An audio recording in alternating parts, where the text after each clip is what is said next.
Load cells have lots of applications in industrial processes that are very valuable, and strain sensors and load cells are essentially the same thing. Strain sensors can be used in lots of structural applications to measure compression, tension, and bending forces. And when you attach them to a wireless sensor, they can have wide ranges of applications. In addition to that, a type of strain sensor is a load cell.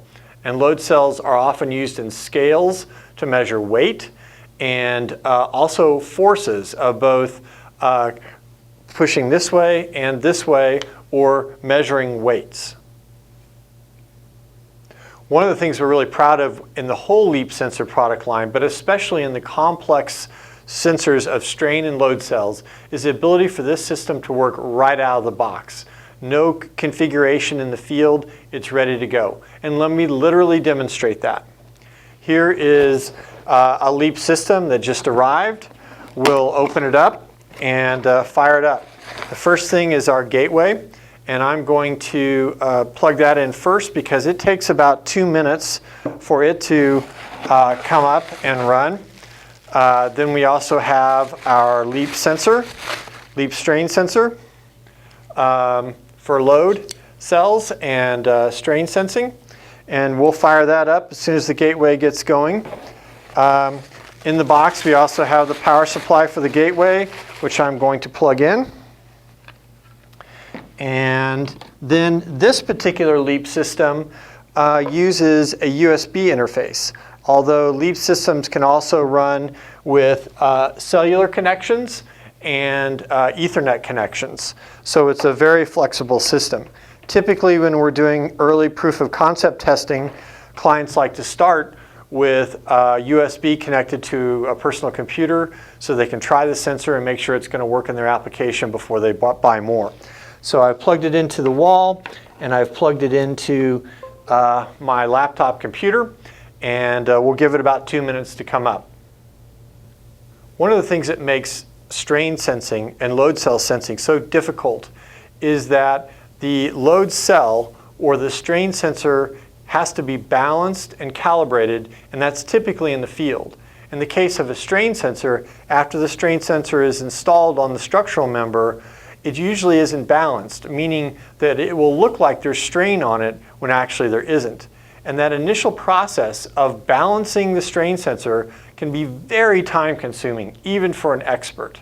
And so one of the really unique and powerful features of the LEAP strain and load cell sensor is its ability to be very quickly and easily balanced or zeroed and calibrated in the field by somebody that has no experience with strain or load cells. Okay, now our gateway is up and running. And one of the really great things about the LEAP system is it is all IP web-based, meaning there's no software to install on your computer. The user interface for this system actually resides in the gateway. The user interface is accessible through any web browser, and we're going to demonstrate that right now. So in your user manual that comes with the system, there's a few simple instructions on how to get started. There's also a sheet that gives you your login and password. After watching this video and seeing how easy it is, you probably will never open this other than looking for your password. So I'm going to go and now I'm going to enter the URL, and there is the login, and I'm going to use my I'm going to use that my admin password. And I'm going to enter my password this time.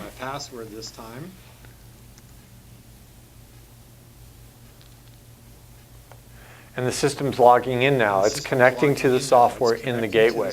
And once that's up and going, we'll connect the sensors and we'll be up and running. Okay, there we have the screen, and there's my two strain sensors. I'm simply now going to turn them on, and it will take a few seconds for them to connect, and my system's up and running. There we go. There's our first reading.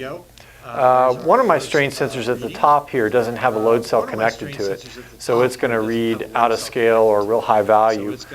This is the sensor that we'll be doing the tests with and the demonstrations. They're set up right now to transmit every 15 seconds, and that's a pretty fast rate, but you can change that very easily through the user interface. Now, one of the things I really want to demonstrate is in the field, doing your zero balance after the strain sensor or after the load cell is installed is one of the more difficult things, even for an expert. It can take specialized equipment, precision resistors, great soldering skills, and we've used the edge computing capabilities of the LEAP sensor to make that easy. So I'm going to demonstrate that right now. I'm going to pick this sensor. I'm going to go to the configure screen, configure device, and when it comes up, I'm going to go down to the auto calibrate, auto zero function, and it will let me auto calibrate this sensor. Okay, takes a little bit of time the first time, but it'll be much faster the second. I'm going to scroll down here. Right there is where I can set my transmit and sense how often I sense and transmit. And down here, right there, one simple button to click for auto balance. I'm going to click that button. I'm going to click save. I'm going to confirm it. And now, when I go back to my device's screen, you're going to see this configuration pending right there for the sensor. Now, it's going to take 2 transmissions for it to communicate to the sensor. The first one, it's going to pass the new values, and the second one is where it's going to take a reading. Now, let me point out that this sensor is actually calibrated for a span of 3,000 pounds. So it's pretty darn close to zero, not exactly, but for a span of 3,000 pounds, that's a really good, really close to zero. And just to do a little quick demonstration, I've got a weight here that I'm going to put on the load cell and get it to change its reading.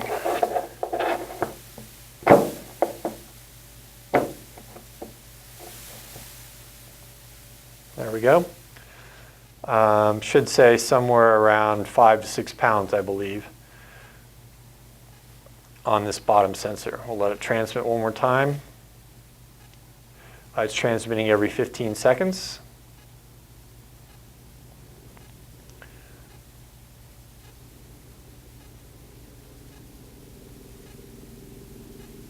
And there we go, 7.2 pounds. Now, if that wasn't exactly right after we installed the load cell or the strain sensor in the field, one of the things we talked about also is the ability to quickly field calibrate. So we'll do the same process. We'll go to configure the device. This time it comes up much faster. We'll go down to the bottom screen, and by changing the scaling slope after the sensor is zeroed, we can calibrate the sensor. One of the other really nice things about the LEAP strain and load cell sensor is its ability to measure both compression and tension, or loads pushing or pulling. And again, going to our screen here, that can be adjusted with the scaling offset and the trim voltage. And the user manual that comes with it provides a really easy explanation on how to do that. And again, you'll have a calibrated, zeroed, balanced load cell or strain sensor up and running within minutes of your package arriving. Okay, I'm going to cancel out of the configuration screen, go back to my main screen. I've taken the load off of my sensor. It's back to about 0 pounds, and I'm ready to go. There are other videos on our website on the LEAP sensor product line explaining all of its powerful features. Click on the top under LEAP sensors, and we also have a wide range of off-the-shelf, ready-to-go LEAP sensors under our products page. Thanks for taking the time to watch and learn more about the LEAP load cell and strain sensor.